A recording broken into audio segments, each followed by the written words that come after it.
about $100 for the GRE examination fee. So that is how the overall expenditure might have been around $500. So anyways, I received the replies from universities sometime in the mid of March in my final semester.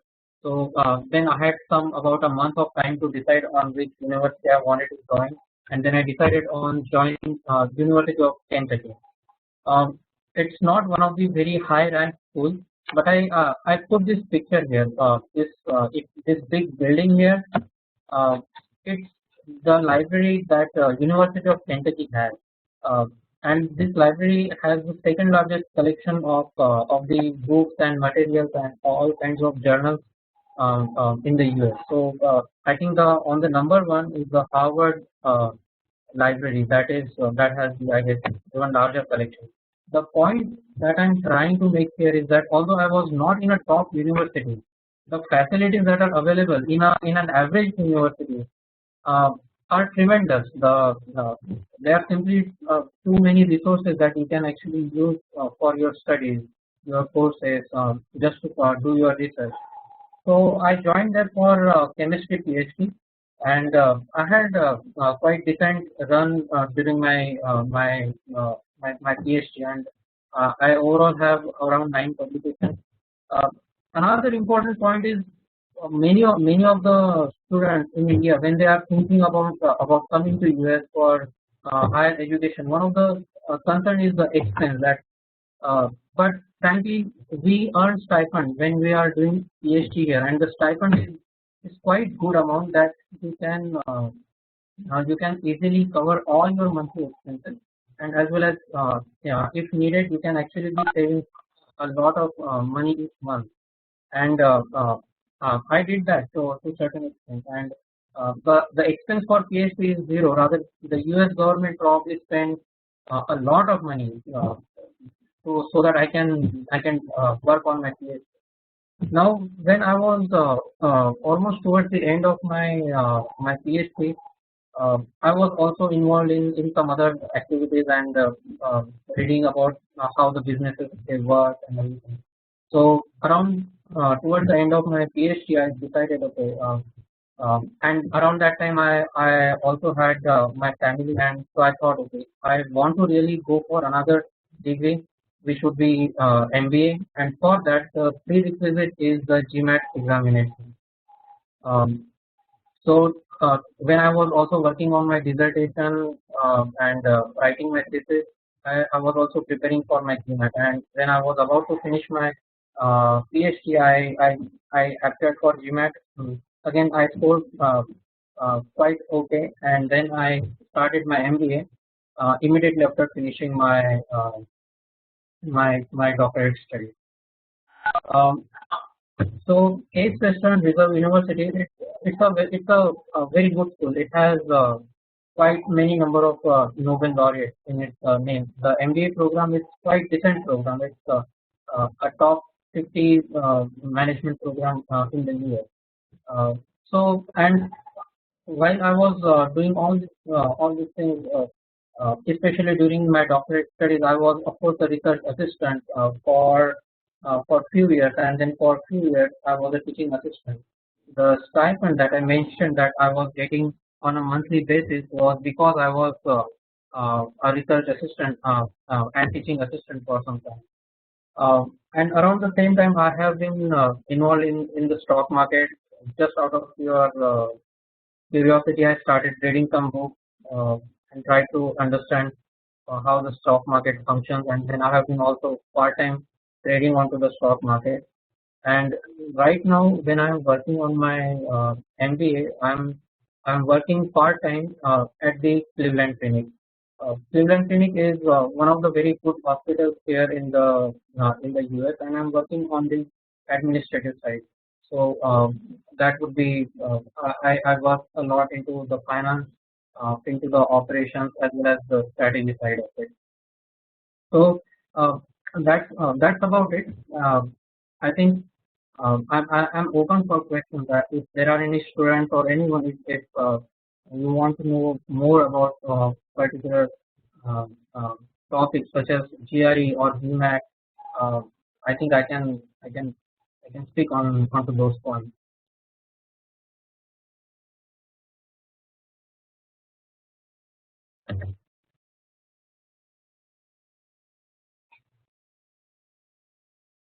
Uh, can I ask a question? Are there any students who are trying to pursue or preparing for GRE or GMAT examinations right now? Uh, are there any students on the call? Yes, we conduct every.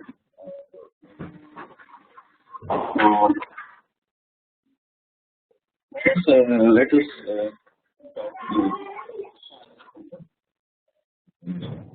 if you have any question, please call. The question will be question. I'm sorry, I'm not able to hear properly.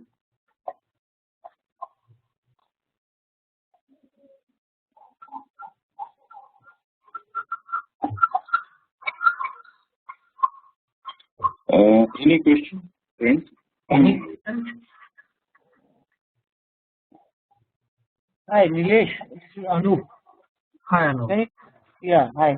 See, I have couple of friends who are not present today, but want to prepare for GRE. So, can I get your email ID? Can you just message me an email ID? Yes, sure, I will do that.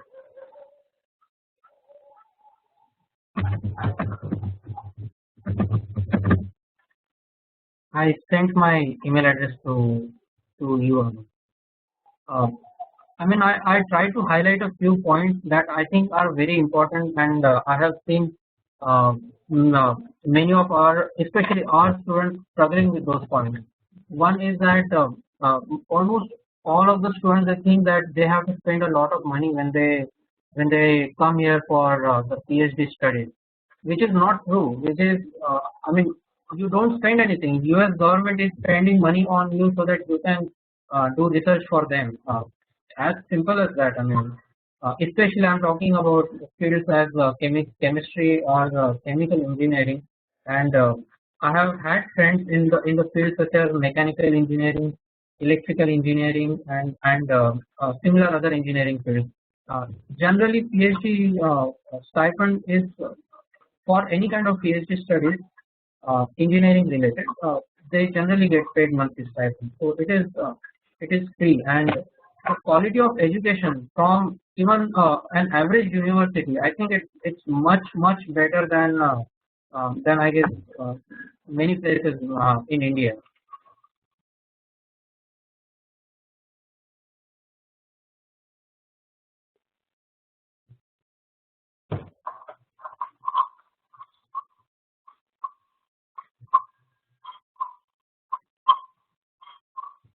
So, Nilesh?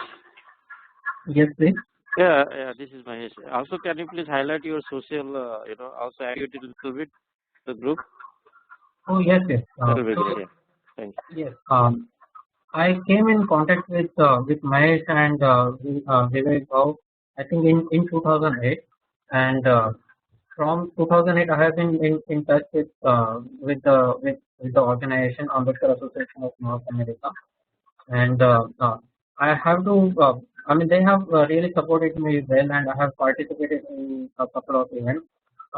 The main support from the Ambedkar Association of North America has been during my MBA studies that I needed some funds, and Ambedkar Association of North America, they provided me with $5,000 US dollars as a loan, and so that has been a great help from the Ambedkar Association of North America, and there are many functions that encourages our individuals here in the US to connect during the functions. I think annually we have two big functions, and it has been really great to be part of these organizations as it keeps everyone together. So,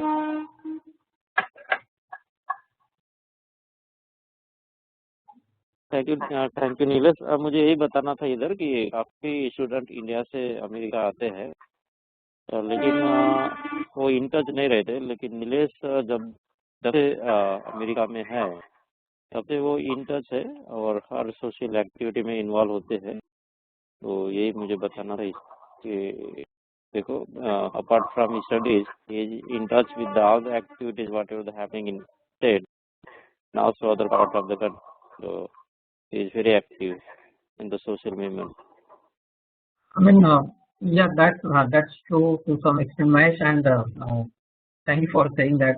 But I mean, one of the things that I really want to be active is actually guiding our students for education. So, uh, uh, I mean, and that is actually at times becomes very hard. I had my very close friends who were extremely smart, but just due to the personal constraints, have to. Yeah, I mean, in India, especially from our community, it's not really possible that we can give our job and simply start studying for GRE and GMAT. Uh, but it is, I think, important that taking the first step of just appearing for the GRE examination can be a huge step, because if if you get a good score in GRE, then there is no stopping. Then you will apply for the school. You will think about what is the next step and everything. But I have had really hard time convincing many of our students to even take the first step. And if there are students who need some guidance, or who need some just encouragement, I would be happy to talk to them, or email them, or help in every way I can.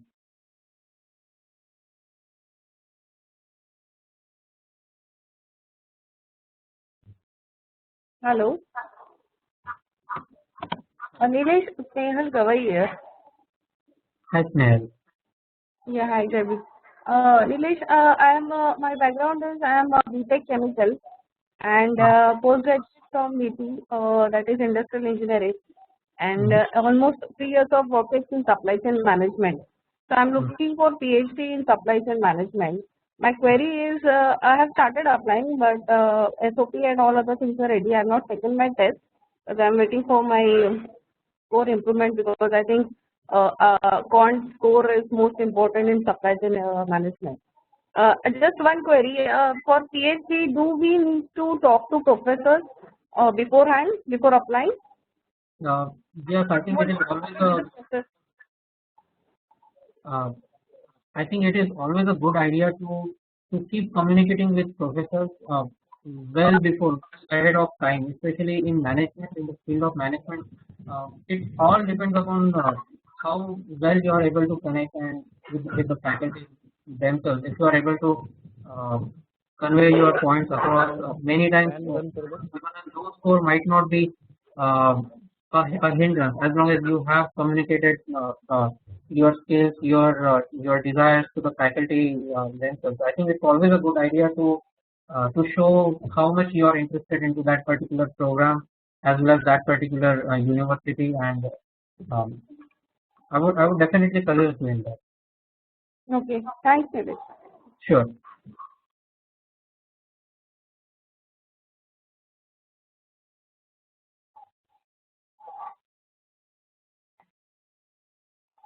There is question from Sagar. After PhD, why you have taken decision to go for MBA? Uh, so the question is, after PhD, why did I decide to go for management? Okay, that's actually a very good question. Uh, So when I was in my PhD, I got involved into the stock market, and I also started reading a lot about how the businesses work. And in general, research field it's very different than the business field.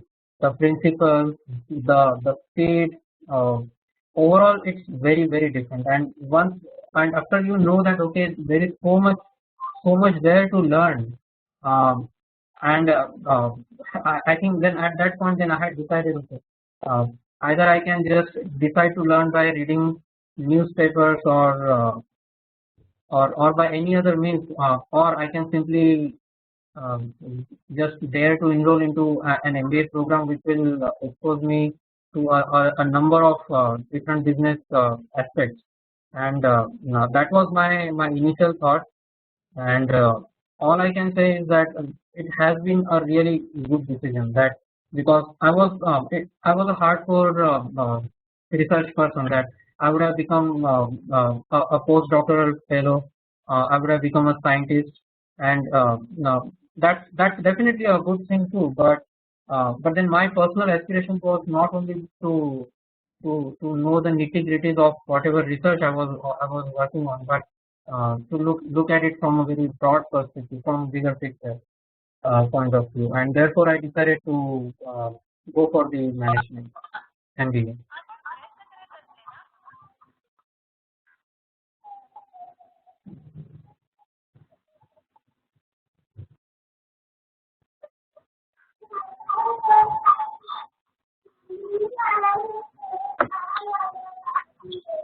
Any other question?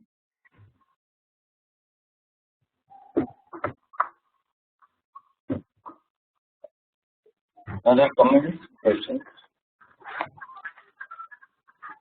Hello. Any questions? Just okay. Comments?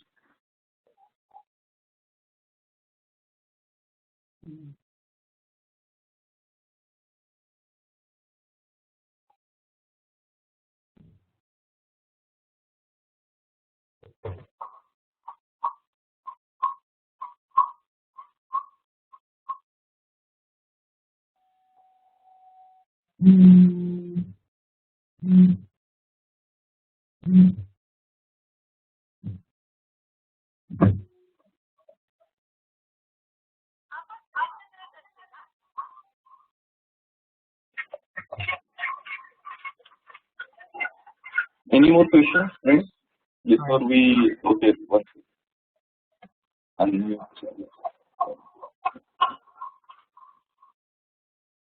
Okay, Sagar, you can say.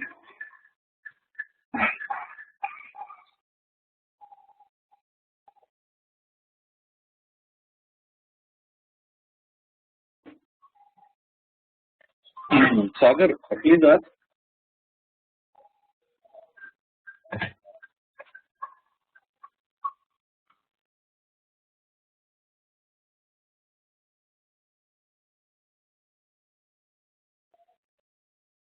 Sagar, if you you can also type your question here in the chat box, and then I can try to answer.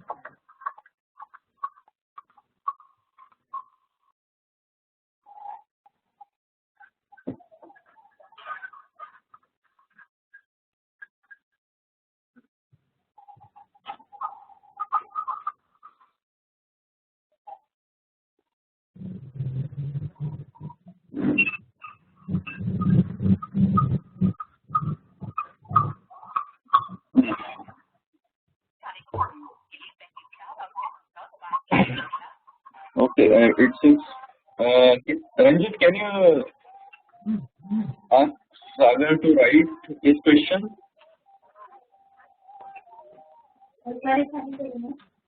Oh, I'm very good. 1 minute.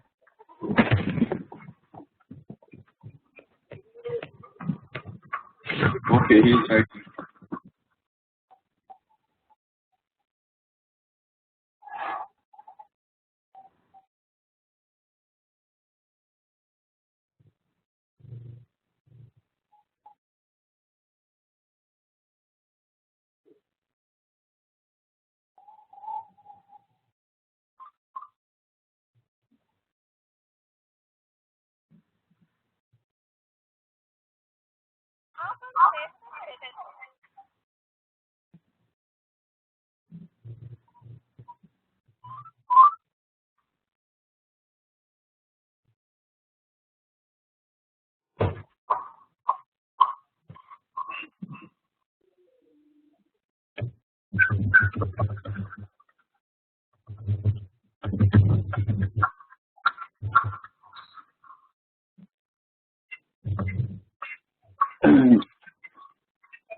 administration side.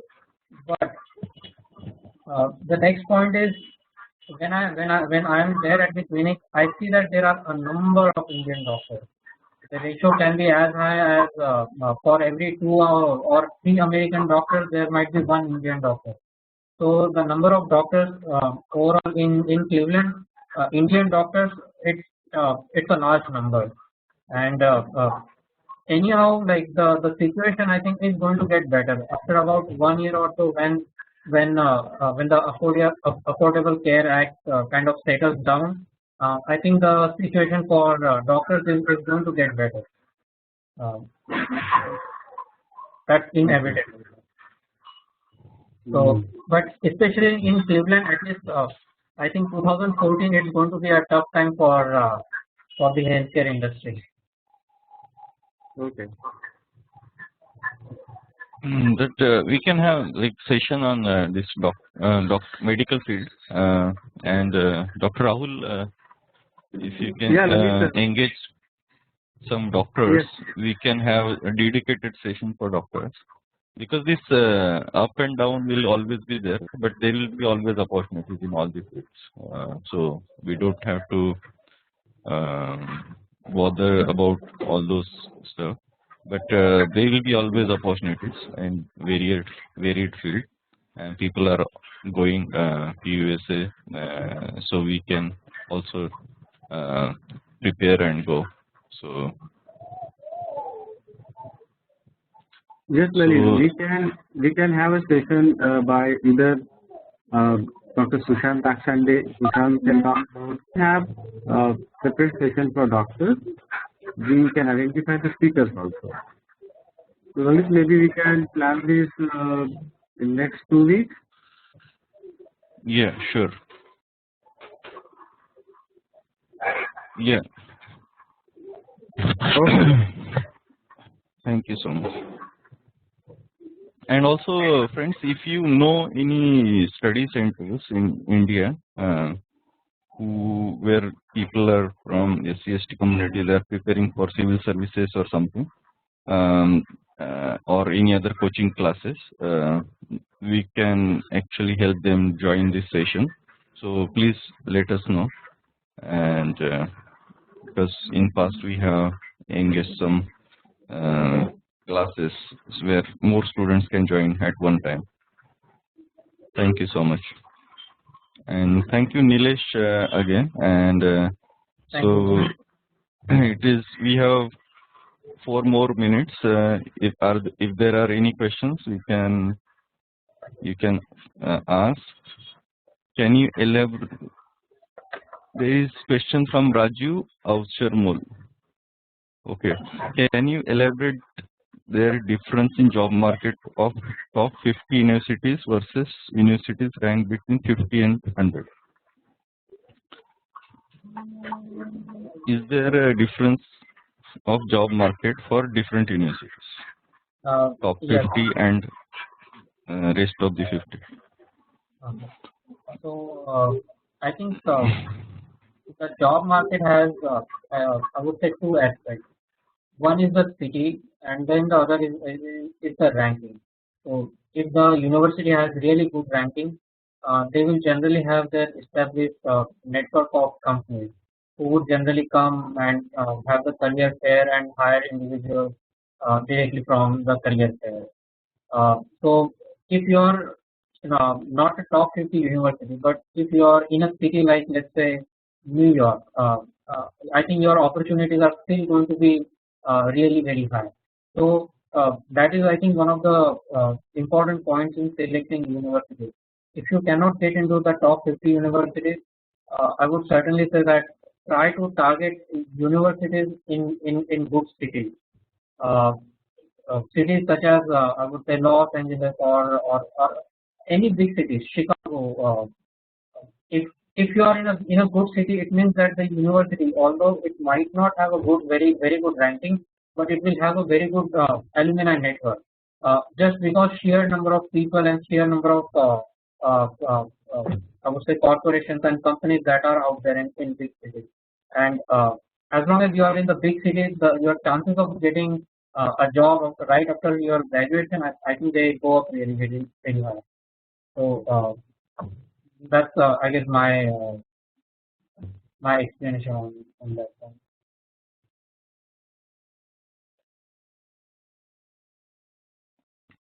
Thank you, Nilesh. I hope it answers his question. I mean, there are many other individuals on the call right now. Please, if you feel free to add your points that can add more. Probably answer the question even in a better way. If you guys feel, please add any points from your side.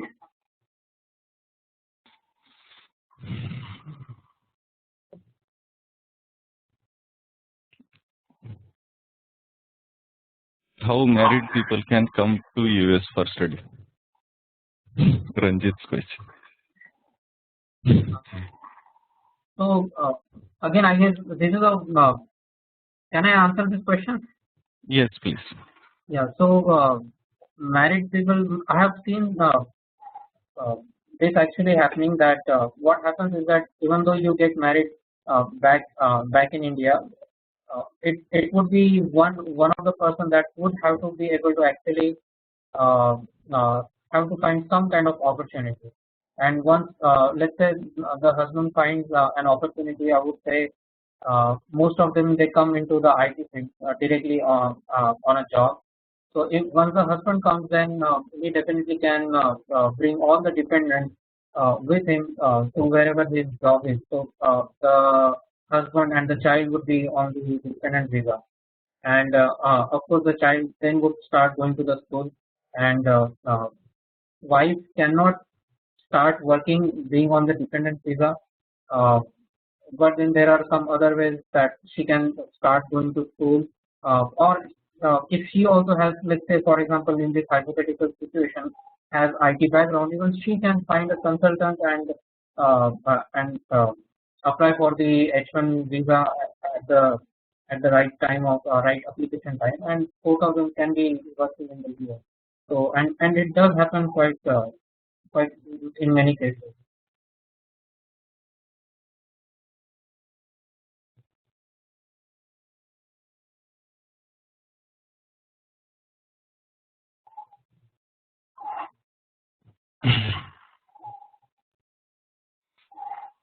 What is the scope for clinical research? So clinical research, do you mean the mammalian cell-based research, or animal research, or just regular biochemistry, bioanalytical or biomedical engineering kind of research? Uh, the reason that I'm asking this is because if you have, let's say, a research experience, okay, clinical trial research. Generally, in the research field, at least to what I know, uh, they come here as the postdoctoral fellow or on the scientist position into the university. Uh, uh, I think many Indians who have their PhD back in India into molecular biology or chemistry or any of the science related fields, they generally come here on the postdoc or the scientist position, and once they are here on the scientist position, uh, within within few years, then they would try to get into the industry. Uh, there is a lot of visa transfer that is involved. That initially they come onto the J1 visa, which after some years they have to convert into the H1 visa and all that. But uh, that's what I think, what I know. But I can try to inquire more into this particular question. There is question by Vaibhav for law graduate. We can have session on law maybe next time because Nilesh if you want to answer, but if you are comfortable in this, but certainly there is. I will briefly tell you. There is exam called LSAT, and that exam is, I think, 4 times in a year, and you have to. It is not online exam. It is like physically you have to take the exam, and yes, Rahul has suggested that there are experts in biomedical, and we have experts in different fields. We will be organizing sessions on different fields. So there is question on child expenses for child education in US. This is very interesting question. Like if you are you have a kid, how much is the cost?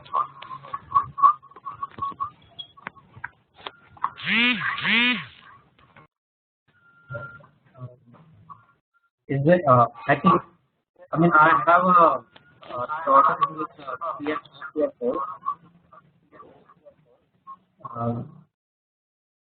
Because my wife, she is also working here.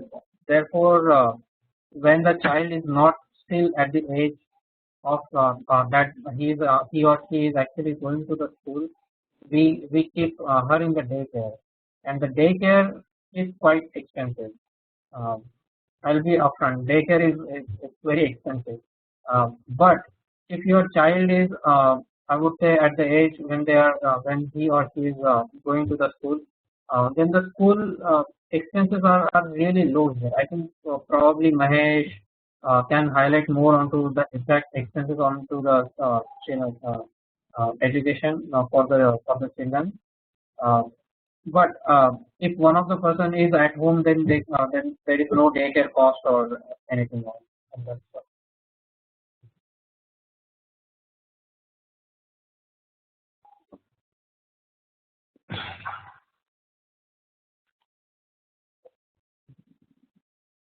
So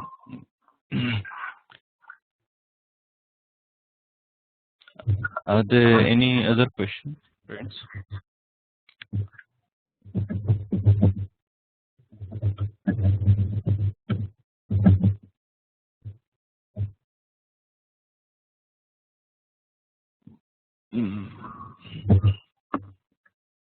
Dr. Rahul, you want to speak something? I just wanted to introduce Swasti in the group. Yes, welcome, Swasti. Swasti, can you introduce yourself?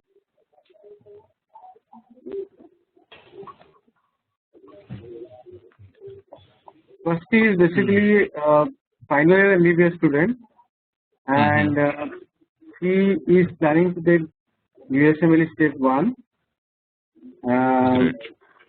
Yeah, he is coordinating with our medical doctors in Bombay. He has organized 3 sessions on USMLE. So maybe we can ask Swasti to share her experience. Yeah, I have unmuted Swasti. You can speak if you want to share your experience. And maybe next Sunday, if that is comfortable, Dr. Rahul, we can have a session on medical field. If people can join. Okay. Can you talk to people and see if they can they're comfortable joining online, and then we can request. There are 4 or 5 doctors in USA.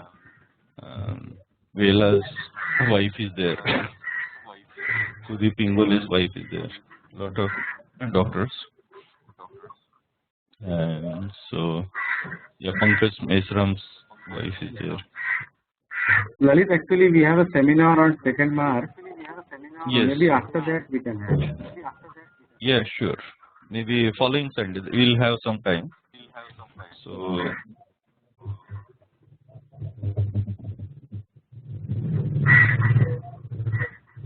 So thank you so much, friends. So we'll conclude today's session. It was quite engaging and interactive. And thank you again, Nilesh, for coming. and sharing your experiences and enlightening everyone and motivating for higher education in USA and motivating to join and work there in USA. So friends, if you are first time joining today's session, and please email your ID to Ranjit. Ranjit, can you share your email ID so that you can get invitation next time? Ranjit, one second.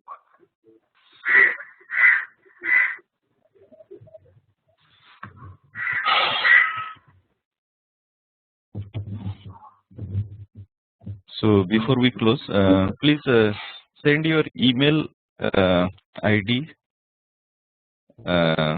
to everyone, to Ranjit, or also you can email me at this lalitkhandare@gmail.com if you're first time participating today, or you can email Dr. Ambedkar decade@gmail.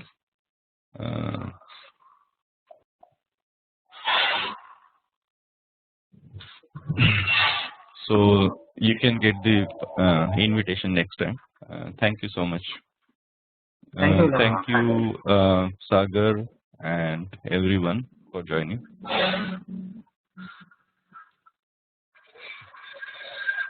So we'll conclude today's session here. Thank you. Jai Bhim, everyone. Yeah. Thank you.